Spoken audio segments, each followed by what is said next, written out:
novamente para o nosso terceiro episódio do Tira Dúvidas do primeiro tabelião. Hoje estamos com o Guilherme, nosso escrevente de protesto, para tirar algumas dúvidas dos nossos clientes a respeito do protesto. Vamos lá então, Vamos Gui? lá. Gui, explica para os nossos clientes o que seria então o protesto de títulos. Bom, vamos lá. O protesto ele é um ato formal de competência do cartório de protesto, no qual, a pedido do credor, ele torna público o descumprimento de uma obrigação prevista num título ou então num documento de dívida por parte do devedor. Ele tem por finalidade tanto comprovar o descumprimento dessa obrigação, quanto resguardar o direito ao crédito do credor. E quais seriam os efeitos práticos, então, do protesto? Bom, nós entendemos que os efeitos práticos principais é tanto comprovar esse descumprimento, quanto tornar pública essa informação mediante certidões e mediante a entidades, por exemplo, de proteção ao crédito. Hoje o cartório de protesto ele não atua sozinho, então tem toda uma integração e algumas entidades como o Serasa e o SCPC, eles colhem essas informações mediante certidões e levam até o mercado esse perfil do devedor, e o que pode comprometer bastante o acesso ao crédito dele. Além disso, também hoje tem a pesquisa gratuita direto no site, né? Perfeito, perfeito. Hoje em dia a informação ela não chega somente mediante certidão. Claro que para devidas comprovações a terceiros é necessário uma certidão devidamente assinada, mas é possível também através das plataformas como o Semprot fazer uma pesquisa rápida a fim de verificar se tem ou não a existência de protesto. Então, você acha que então o protesto ele prejudica o devedor? Na verdade, eu não entendo que seja prejudicar o devedor, mas sim facilitar o acesso ao crédito ao credor. Acontece que, consequentemente, uma dessas é a razão da publicidade. Então, acaba prejudicando o devedor no sentido de torna pública essa informação e traça esse perfil de inadimplente no mercado. Por exemplo, uma pessoa jurídica, quando ela tem ali a existência de protesto no CNPJ, isso acaba dificultando bastante, por exemplo, ser contratada, ter seu serviço contratado pela administração pública, uma vez que um dos requisitos da licitação, por exemplo, é a apresentação de certidões negativas. Tanto a pessoa física quanto a jurídica, ela também tem muita dificuldade na abertura de contas em bancos, instituições financeiras, bem como acesso a financiamentos, acesso a talões de cheque. Então, consequentemente, acaba atingindo bastante, tendo a existência de protesto. Após a apresentação do título em cartório, automaticamente ele é protestado ou tem um prazo? Na verdade, a legislação específica ela estabelece 3 dias úteis, é o denominado tríduo legal, né? A contagem disso é a partir da data da protocolização. Nesse primeiro dia, ele é excluído da contagem. Então, por exemplo, a apresentação do título no dia 26, pensando que os dias seguintes são todos úteis. Exclui o dia 26, conta o 27, 28, 29.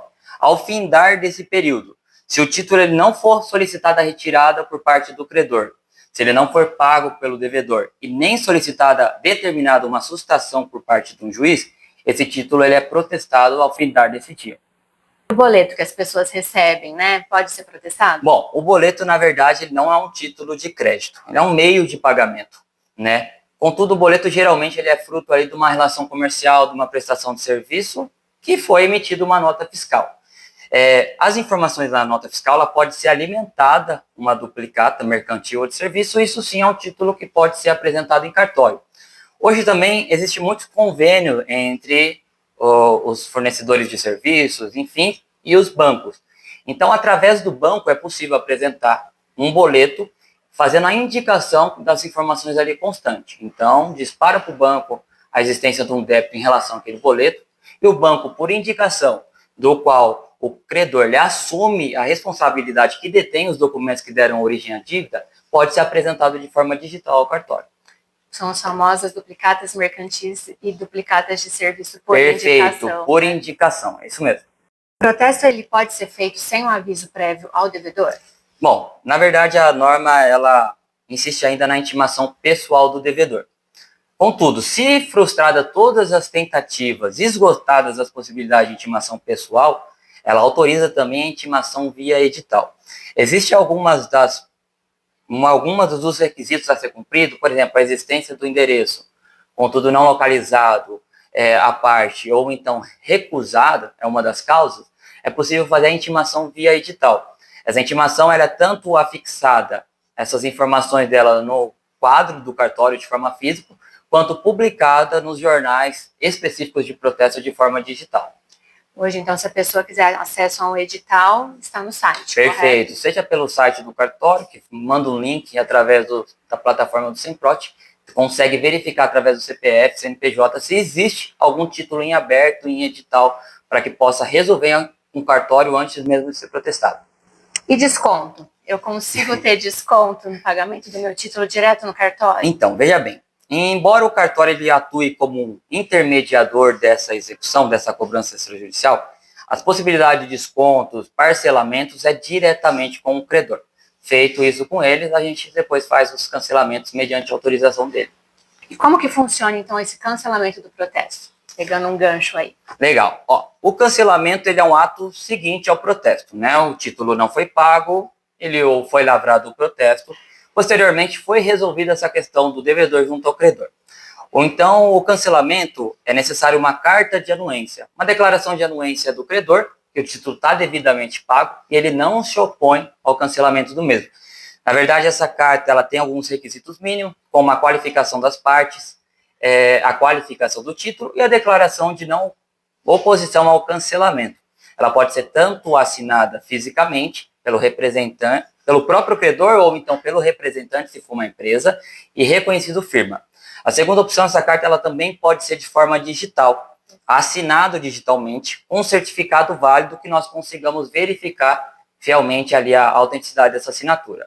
Tem ainda uma terceira via que o próprio credor ele solicita à plataforma do Semprot essa autorização de cancelamento, que pode ser duas. Autorização de cancelamento, na onde fica pendente ainda do devedor comparecer no cartório, recolher as custas e, enfim, fazer o cancelamento. Ou então, o próprio credor ele pode solicitar um cancelamento direto. É nesse momento que ele já faz o recolhimento das custas e de imediato, assim que chega no cartório, esse protesto é cancelado. Depende do acordo, né, que foi feito. Exatamente, depende do que foi estabelecido previamente. E o protesto, ele caduca? Essa é uma grande dúvida, né? O pessoal imagina que passa algum tempo, perde os efeitos do protesto. Na verdade, não. O protesto, ele permanece.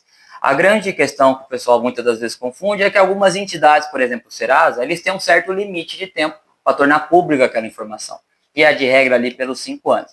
Mas a grande questão é que o protesto ele fica registrado. É muito comum, no caso de financiamento, solicitação de crédito, algo que precisa de uma análise um pouco mais minuciosa, que os bancos, as instituições, eles solicitem, por exemplo, certidões um pouco mais antigas. Então, se o protesto estiver registrado, numa certidão de 10 ou 15 anos, ele vai constar. Infelizmente, vai acabar atrapalhando um pouco o devedor. E o cartório? Ele pode se recusar a protestar um título? Então, na verdade, não só pode, como deve no caso de irregularidade.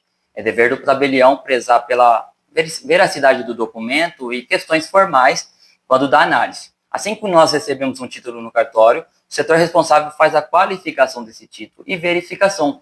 Por exemplo, se o título de fato já está prescrito, se o título ele é exigível, ou seja, está dentro do, já foi vencido, é devido. Então tem diversas questões, por exemplo, suspeitas de fraude também, rasuras, suspeitas de rasuras no documento, são todas questões que impedem a exigibilidade do título. Ele perde a certeza a partir do momento que ele não reúne todas as condições de clareza para ser protestado. Sempre prezando pela segurança jurídica. Perfeito, né? Perfeito. E a assinatura digital? É possível protestar um título assinado digitalmente? Bom, vamos lá. Na verdade, hoje o meio digital, o cartório, na verdade, é 100% digital. Então, essa prática ela teve que ser adaptada, na verdade. Então, sim, desde que nós consigamos verificar a autenticidade das assinaturas através das plataformas públicas que têm mínimos requisitos de verificação, nós conseguimos sim processar e chegar até o protesto de um título que esteja assinado com certificado digital.